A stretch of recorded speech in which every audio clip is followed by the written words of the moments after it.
Octavia would never dare admit it to another pony, but that morning wasn't the first morning she'd awoken in the painful vice grip of a hangover. It wasn't the first time her taste for whiskey had gotten the better of her, nor the first time that her thirst for it had become excessive, should she say. It was, however, the first time it had landed her in bed with another mare.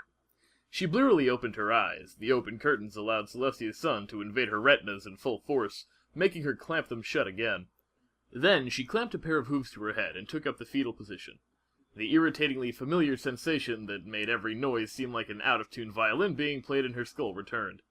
She summoned the energy from her massively depleted reserves to stretch her limbs, which relieved her ache slightly.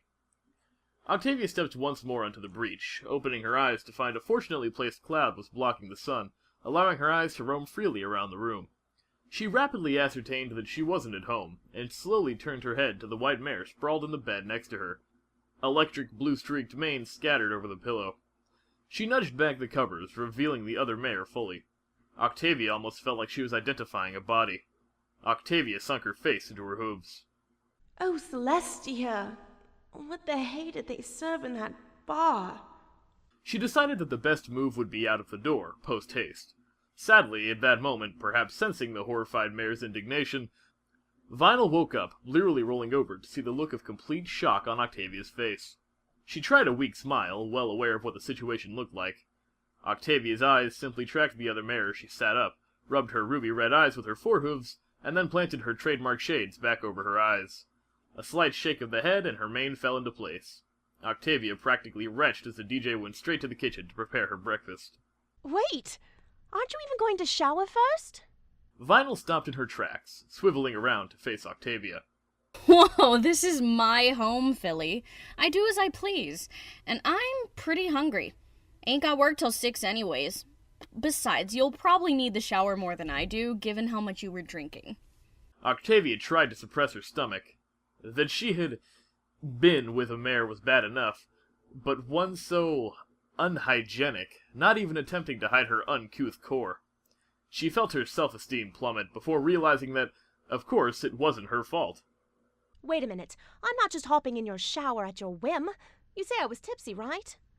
Vinyl chuckled as she levitated various utensils to provide a pair of filled cereal bowls with a side plate staked with toast. More than tipsy, I suppose a potch pony like yourself would say gazeboed, or maybe just lampshaded. She floated the bowl over to Octavia, filled to the brim with milk and crunchy chocolate cereal. Full cereal? For the goddess's sake, you could at least pretend to be mature. Hey, I read the box. It's fortified with vitamins. Healthy lifestyle and all that. Octavia planted a hoof on her face. First you take me home, then you take advantage of me. Now you feed me third grade... Whoa! Back up the cart, Philly! Vinyl began to crack up, tears curling down her face. I took advantage of you? Well, here I am, slightly tipsy Philly in your bed.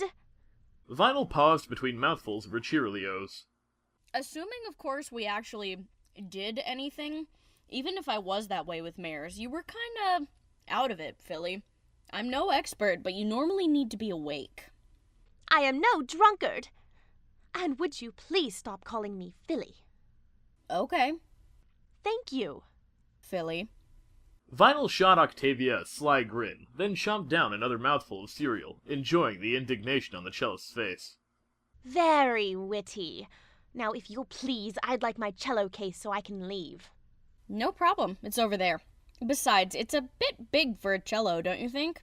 More like a double bass than a cello. Basello? Octavia put on her most convincing deadpan, laced with exasperation. Your knowledge of instruments amazes me. It's a custom-made piece. Anyway, I'm going home where the facilities are a bit more classy.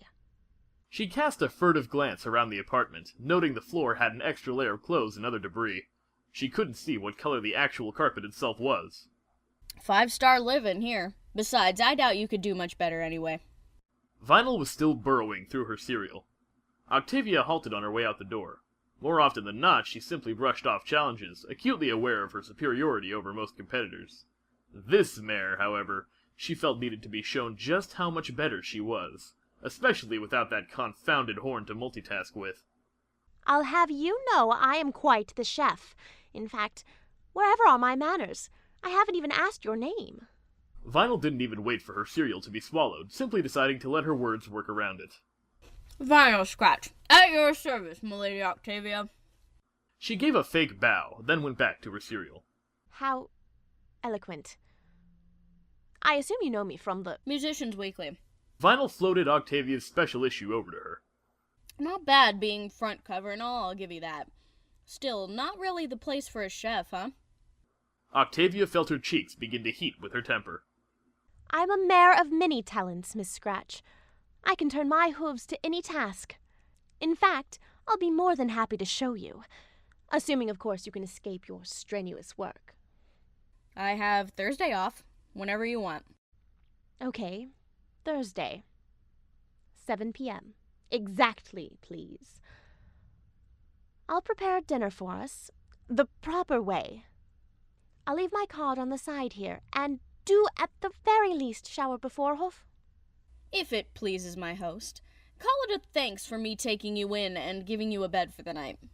Vinyl smiled as she closed the door behind Octavia, giggling through her cheerios as she heard the irritated mutters and groans echoing down the hallway.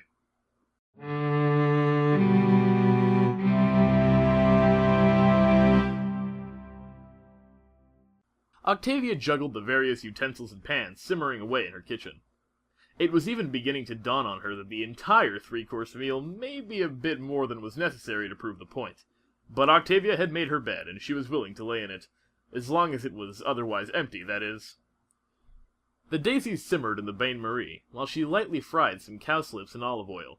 The lettuce was being steamed nicely. She felt she could quite happily declare this dinner a success. It was difficult to fail in creating a salad, at least, but she had prepared a delicious basil and parsley dressing for it. A recipe from her favorite cookbook, Olive Oil, The Naked Chef. A staccato series of knocks came from the door. Octavia's less-than-esteemed guest had arrived. She had just enough time to ensure the cutlery was correctly arranged as she trotted to the door.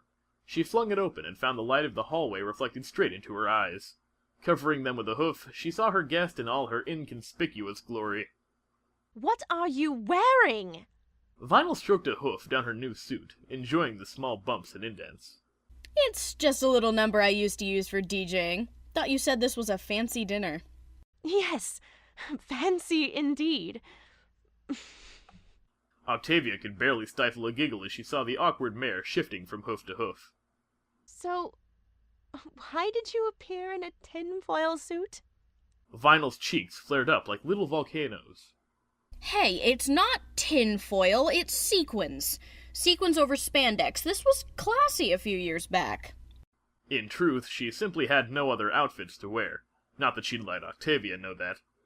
Then clearly your understanding of class is extremely lacking.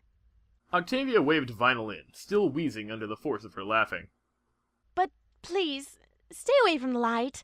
I like being able to look at you without my eyes smarting. Is that a compliment, Philly? Vinyl raised an eyebrow, stopping next to Octavia. Oh, hardly, Miss Scratch. If you'll please, to the dining room, first on the left. Vinyl was certain of it. Octavia was testing her. She sat at the table, salad dish on the plate before her, and no less than 7 knives and forks on either side. She remembered that each one was for a different kind of dish, but they were all identical. Whenever she looked up, she saw the smug little tilt of Octavia's lips, her trademark subtle, yet sly, smile. In the end, Vinyl bit the bullet, and picked the smallest knife and fork, and then dug in. Everything fancy was small and dainty, right? She heard Octavia's laughter before she'd even raised the first daisy to her mouth. Eating salad with a dessert fork. Never mind, carry on, it appears to be working. Octavia raised the dainty little flower into her own mouth and bit into it, chewing, while still maintaining her challenging expression. Vinyl took up the challenge and bit into her daisy. It was good. Annoyingly good. Sweet, yet with a subtle hint of sour to keep the taste alive. It's not bad. Still, you've gotta try dandelion Pop-Tarts. Tasty and fast. Oh, this dinner was effortless, too, for a cook of my pedigree. She waved off the several hours of preparation that went into the meal. Octavia preferred the term dedicated as opposed to the obsessive label she had often been marked with. The starters passed in near silence, the only sounds being the crunch of the crisp, juicy lettuce, and the sound of how smug Vinyl felt Octavia was being. She was cornered between enjoying the meal and admitting to liking it to her.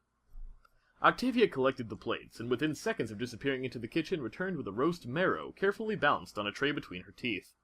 The marrow was shrouded in a layer of tinfoil, roasting it to a sweet and juicy texture, and ensuring that it didn't lose its taste into the tray. Oh! Look, Vinyl! What? Vinyl's tongue was bouncing off the floor with the sheer smell of the dish on the table. You and the marrow brought matching jackets. Octavia giggled as she peeled the tinfoil off, folding it into a neat square and placing it next to the tray. She didn't know what she enjoyed more, the way Vinyl's jaw slackened with each insult, her ruby-red eyes glazing over slightly, or the intoxicating smell from the marrow beneath her. Oh, come now. Why the long face? The guest may cut the first slice. She took her place, and watched as Vinyl carved a massive hunk from the vegetable, like a foal getting free rein of a cake. My. Some pony's hungry. Octavia cut herself a much more subdued portion. She'd never had much of an appetite, but imagined Vinyl would. She was most certainly correct. It's lucky I made such a big marrow, isn't it? Yeah, well, it's not bad. I could use more, I guess. It was getting increasingly difficult to save face with Octavia, especially while she was stuffing it with her cooking. Vinyl never imagined she'd be tortured by good food, but life was funny like that. Feel free, Vinyl. But while you're pausing for breath, I'd like to hear about your DJing career. A small shower of reconstituted marrow burst from Vinyl's overlaid mouth as she tried, and failed, to speak. Dear Celestia, ugh, were you raised by mules? Please, at least try to eat or talk. Not both.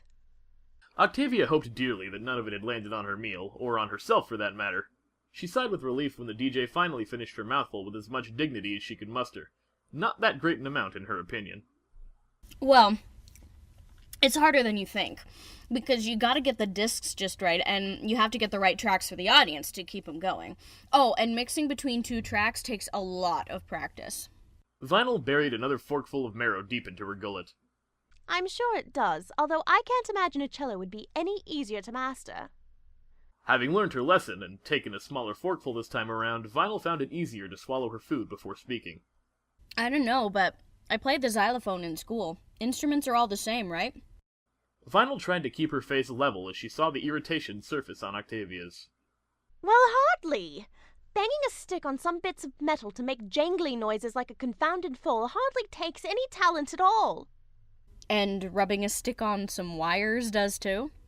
Oh, you have no idea. It's especially difficult with hooves, you know. Vinyl tapped her horn. Nope, can't say I do. Typical unicorns. It's easy to play an instrument with a horn. Every pony's doing it. Try doing your next set with only your hooves. I dare you. Vinyl took the moment to stop eating, a wicked glint in her eyes. Okay, you're on, Octi. Please, for the love of all that is pony, never call me that again. Why's that, Octi? I'm holding the marrow knife. Don't tempt me.